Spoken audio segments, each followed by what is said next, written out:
All right, everybody, let's do it. It is Monday, February 25th. Just letting you know, I sent out the brand new edition of MMT Trader. It went out a little while ago. Remember, you still have this week to lock in the $195 a month subscription rate, because on March 1st, that's Friday, it goes up to $250 a month. All right, let's talk about the market.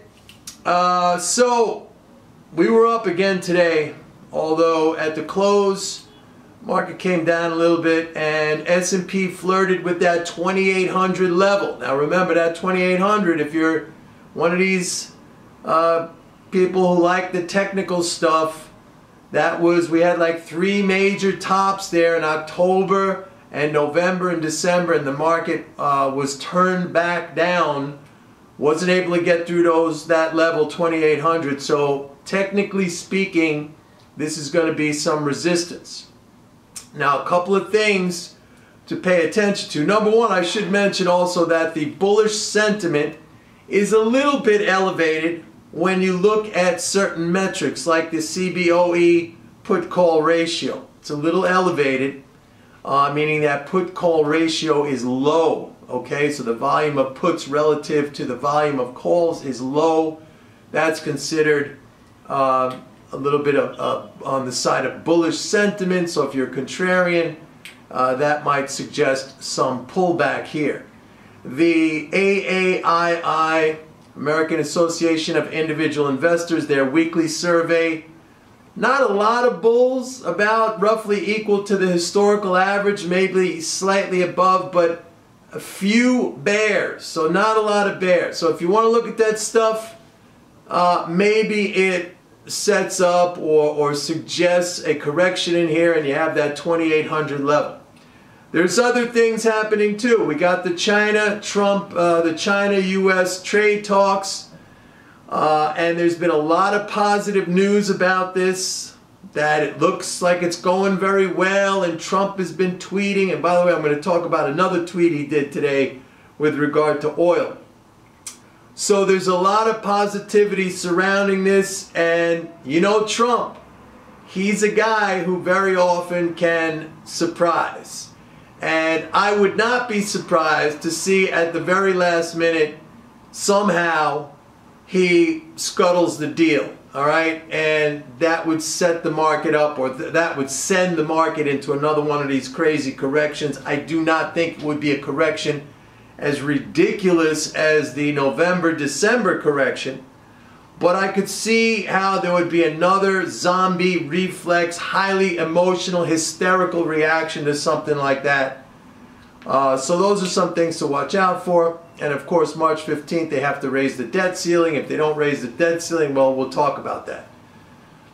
On the subject of Trump's tweet, and I saw this very early in the morning, almost exactly when he did it. I sent out an email to all my subscribers and said, hey, he's telling OPEC to bring the price down again. We were trading above $57 on WTI. It went straight down. All right, I caught that immediately as it happened. It went straight down. Let me start with that. I do not think this is the beginning of another significant downturn in oil. The fundamentals, the conditions now are much different than what they were in October, November, when oil started to tank. Number one, back then you had that whole Khashoggi thing going on, the murder of that journalist, and the MBS, the prince in Saudi Arabia. He was very beholden to Trump because Trump was supporting him against many members of Congress, and just the general outcry in the media and people reacting to that. And Trump basically, I'm going to make you an offer you can't refuse, from The Godfather. You bring down the price of oil and I will shield you from this. And that's what he did. That doesn't apply anymore. By the way, when Trump did that, right after he made that deal and kind of forced Khashoggi to put the price down, raise production, put the price down, what did Trump do? He issued waivers to a bunch of countries with regard to the purchase of Iranian oil. So, fool me once, shame on you. Fool me twice, shame on me, from the Saudi perspective. They complied with what Trump asked them to do, And then Trump turned around, pulled the rug out from under their feet, basically stabbed them in the back, issued waivers, and put double pressure on the price of oil. They're not going to be fooled again. Number one. Number two, in the fourth quarter, the economy was slowing down. All right, so you had the economic support being pulled out to a certain degree. You had that going on. And you had that big stock market sell-off. Remember, OPEC, the OPEC Plus agreement, which was reached in November, stipulated production cuts, which we are seeing right now. All right, we are seeing significant production cuts, export reductions from the Saudis. That is going to increase in March. We have seen the Venezuelan situation now with the sanctions and the inability to procure the heavy sour crude that a lot of our refineries need here for products such as diesel fuel, heating oil, that sort of stuff. So different conditions. So this tweet by Trump, which triggered off again one of these reflex zombie reactions, I'm saying right now it is a buying opportunity in oil, number one. As far as economic conditions are concerned, and I made a video on this last week, we have in place conditions, and I spoke about it, where I believe that the probability of recession has become the lowest that it has been in many, many years, and it will continue to be that way as a result of some major fiscal developments, which will be ongoing for basically as far as you can see. If you want to understand more about what I'm talking about, you got to go sign up for a 30-day trial of my report, MMT Trader. Go to pitbulleconomics.com and sign up for a 30-day free trial. As a matter of fact, I wrote about it again today. But there's a lot of predictions or forecasts of recession being imminent.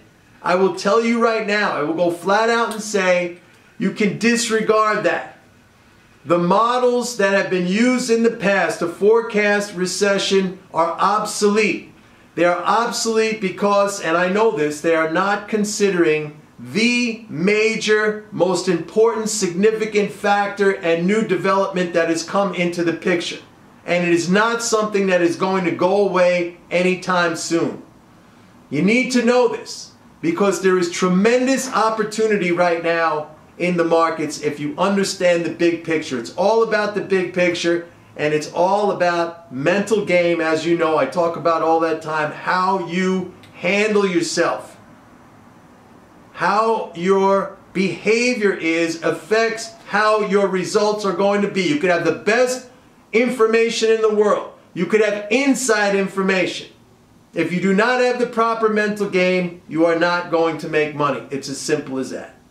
All right, everybody, go to my website, pitbulleconomics.com. You still have 4 days to sign up at the $195 per month rate. On Friday, it goes to $250 a month, and it's still a bargain at $250. Remember, I'm the only one who does this, who has an applied approach to MMT.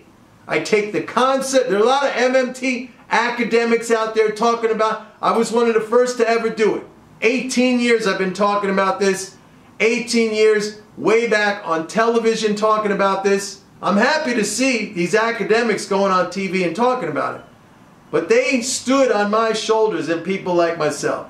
And I'm the only one who has taken these concepts and melded it into a usable trading and investing approach. Nobody else has that. Nobody else has that.